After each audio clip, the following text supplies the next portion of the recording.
What's happening, guys? Back at you with another video. So this video I've been playing for a while. It's a video I've been really wanting to do, and that is ranking the Nightmare on Elm Street movies.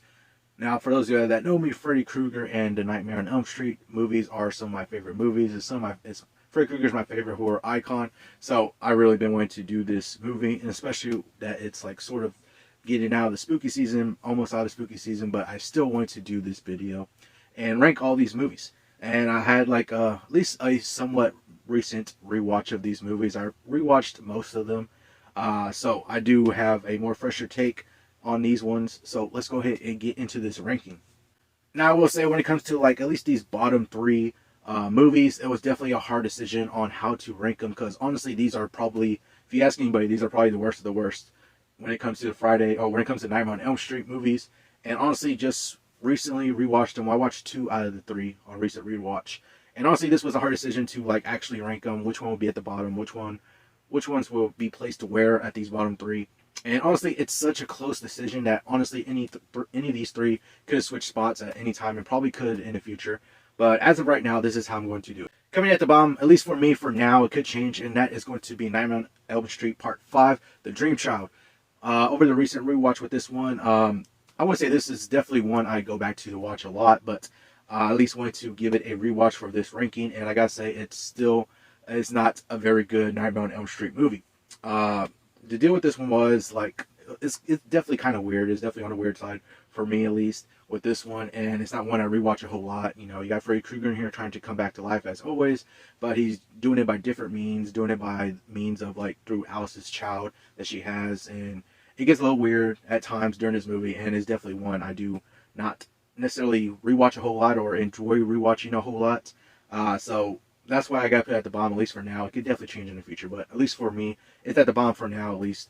And moving into the next one on the list, this is one I didn't get to rewatch, but I'm still not very fond of this one. And that is going to be the remake 2010 Nightmare on Elm Street movie. Now, with this movie, I could have saw the potential. Like, I saw the potential on what they could have done with this movie. But upon watching this movie, the execution is really bad on this movie. While watching this movie, I can see how they could potentially have made a good remake if they did a lot of different things. You know, I don't think Jackie Earle Haley played a really bad Freddy Krueger or anything like that. Definitely not on par with Robert Englund's, but definitely I saw some potential there to like where it could have been better. They changed a lot more different stuff. They had some characters that were like likable and you could get behind. I could have saw the potential here, but execution was done poorly. It was done bad and horrible. Like Nancy, especially Nancy, the actress that plays Nancy in this one, she's not likable, or like, you know, the character of Nancy is not likable in this movie. Honestly, like, just some of the characters are not likable. It's like you just watching this movie and it's like, honestly, you don't even care for them or anything really in this movie. And it's a shame that they were trying to make a remake, and, you know, of course, remakes don't always tend to do great. But I saw a glimmer of potential, how this could have been somewhat decent, at least what they were trying to do. There's definitely a lot of things they could have changed, though, to make it look a little bit better and stuff. But yeah, definitely this remake is not done well. Moving on to the next one on the list, and this one is definitely still pretty low for me in the franchise, and that is going to be Part 6, with Freddy's Dead. The reason why I have this one a little bit higher than the other two, slightly, just a smidge slightly, it's still done pretty bad. It's still done pretty poorly. But nonetheless, I could still kind of find a little entertainment in this movie. It's a bad movie, don't get me wrong. I know it's a bad movie, it definitely is a bad movie, but it's so bad that there's a slight entertainment factor to it, for at least for me. Freddy Krueger is definitely in the deep end when it comes to the comedic factor in this one. He's diving headfirst into the comedy in this one, where he's not necessarily really scary really too much anymore. He's just full on comedic jokes and things like that in this movie. Like I said, it's a bad one. I understand. I know it is. I know it's a bad one, but it's just a slight more entertainment for me when watching this one above the other two, at least. So that's why I put it just a smidge above the other two. Getting into the next one, this one is not necessarily one of my top favorites, but it's definitely done way better than these previous other 3, and that is going to be Part 2 with Freddy's Revenge. This is not one I typically like too much. I still enjoy it and still watch it, but it's not really one of my top favorites. I like how it was actually a solid sequel, a solid follow up to the first original Nightmare on Elm Street. But like I said, it's not one I typically rewatch a whole lot. It's not necessarily a top favorite of mine. I still have some enjoyment with watching it. I still think it's solid. I still think they do a lot of good things in this one, where Freddy's still on the scary side. You still get horror elements in this one, and just being able to see some gruesome scenes in this one also. Still, honestly, pretty solid when it comes down to it. Pretty solid sequel, and still has some great elements and great factors in this movie. Getting to the next one on the list, and this one is probably going to be one of my top favorites, at least when I was a kid, and that is going to be Part 4, The Dream Master. Like I said, this one was definitely one of my favorites as a kid. This one was probably the one I rewatched the most, and I think this one is kind of around the prime of how I like Freddy Krueger to be, to where he is super scary, to where he has just a smidgen of comedic things in here. So he is a little bit on the comedic side in this movie. Not fully diving head first into like some of the other ones, but has that smidgen of comedic factor in this one, but also still being scary and horrific at the same time. So, which is something I like. I like Freddy Krueger to be super scary with just a smidgen of comedy with him. So this movie does that for me, and that's why it was one of my favorites as a kid to watch and rewatch over and over. And just some of the characters that we get from the third movie return to this one, at least for a little bit, and we get some new characters like Alice and some of her friends in this one. I really do enjoy this one. Like I said, it's one of my top favorites when it comes down to it. I really do enjoy rewatching this one. So that's why I put it at this spot. Moving on to the next spot on the list, and that is going to be New Nightmare, Wes Craven's New Nightmare. The one I think I like about this one is that it really sort of goes into the real world. It's sort of a meta commentary on horror in a sense, to where it's like you get Freddy Krueger, who is in the sort of real world, to where he's like more like this sort of demon in a sense, to where you have the real life actors just playing themselves in here, but just having this element of having Freddy Krueger be this sort of demon that can actually come into the real world and all that. So I really do like what Wes Craven was able to do with this movie, and have these sort of new elements added into the Nightmare on Elm Street franchise, and being able to give us this movie to where it's actually honestly really well done. I really do like this one, and just some of the things that he was able to do in this movie, honestly, and just really like it. Like, I really enjoy this one. It's really one of those ones that are really well done in the franchise of A Nightmare on Elm Street, and just really like it.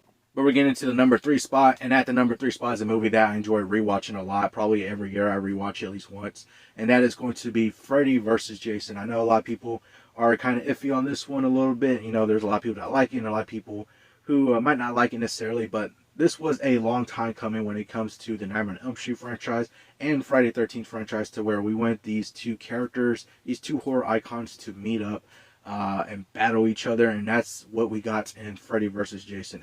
It's cheesy at times, definitely, but it is a lot of fun. It's a blast to watch. It's one I like to rewatch. Probably one of the ones I rewatch the most. I just have a lot of fun watching this one. Get a lot of enjoyment out of watching this one. You get two horror icons going up against each other, and how they're able to go just battle each other. Honestly, the story as to how they were able to meet up and battle each other is honestly kind of solid. It kind of works for the movie. But like I said, this was just a blast to watch. One of the ones I rewatched the most. One of my favorites in the franchise, and just enjoy this one so much. Getting into the number 2 spot, and a lot of people would say this one is definitely one of the better ones in the franchise, and it is definitely one of my favorites in the franchise also. And that is going to be Part 3, The Dream Warriors. This one is a fan favorite when it comes to people who watch a Nightmare on Elm Street franchise. This one's one of the ones that celebrate the most besides the original. I like a lot of elements that they're able to do in this one, to where they're bringing back Nancy in this one. She's helping out these kids at a psychiatric hospital, and she's able to help them, mentor them into being able to provide them with going into the dream world, being able to have these sort of powers, as they say, and bring them into the dream world, being able to go up against Freddy, and she helps them. And I just like that whole element of just this one, where they go into the dream world, they have their own powers in a sense, to where they try to take on Freddy in the dream world, and just really enjoy this one, what it's able to do. Like I said, this one's definitely a fan favorite, and it's one of my favorites also. One of the ones I kind of rewatched the most also too. I really do enjoy this one. We're getting to the top spot, and top spot, at least for me, and probably will stay that way, or at least for a while, is going to be, of course, the 1984 original Nightmare on Elm Street. This one is one of my favorite horror movies of all time. Like I said, Freddy Krueger is one of my favorite horror icons of all time. And we get this original movie of Nightmare on Elm Street to where we're able to get introduced to this character, this horror icon of Freddy Krueger. Some of the things that Freddy Krueger is able to do in this movie, to where you have Nancy, the protagonist of the movie, witnessing her friends getting killed around her by Freddy Krueger, and she's finally able to pack up the courage in the end and try to take on Freddy herself. The element with Freddy Krueger that's very interesting in the way that they're able to do this movie was like basically the way this whole character is, to where he attacks you in your dreams and your nightmares. So basically, he's almost inescapable. He's going to get you eventually, no matter what, in a way, because everybody now, like everybody needs sleep. Whether you try to stay awake as long as you can, whether that be for hours or you try to stay awake for days, eventually you're going to fall asleep no matter what. And that's when he's able to get you in your dreams, in your nightmares. He's able to get you. That's why I feel like Freddy Krueger is one of those horror icons that is basically inescapable. No matter what, he's going to get you eventually, even if you just try to stay awake. You're going to fall asleep eventually. He's going to get you. And it just so happens, like, that's what happens in this movie and continuing other movies, that, he just eventually gets the characters, kills them in their dreams, and is just able to wreak havoc. And, we get this final girl of Nancy to where she becomes a fan favorite. She becomes a likable character in the franchise to where everybody likes her, and she just stands the test of time with just being able to be one of these final girls that takes on Freddy, and just being likable, and just having Freddy Krueger in there also be the this horror icon, this person, this entity that just attacks you in your dreams and nightmares. I really like this first movie. I like a lot of things they were able to do with it. Wes Craven, what he was able to do with this movie and bring us in this movie. Like I said, it's definitely one of my favorite movies of all time. My horror movies, one of my favorite horror movies of all time. So I really enjoyed this first one, and it's definitely one of the top ones for me in this franchise. But let me know down in the comments below, what are your favorites in the franchise? How would you rank the Nightmare on Elm Street movies? But that'll do all for this video. Hope you all enjoyed it. Remember, if you want to be a part of Team Legendary, all you gotta do is subscribe and turn notifications on so you know I'm posting our video. Hope you all have an awesome day, and remember, be legendary.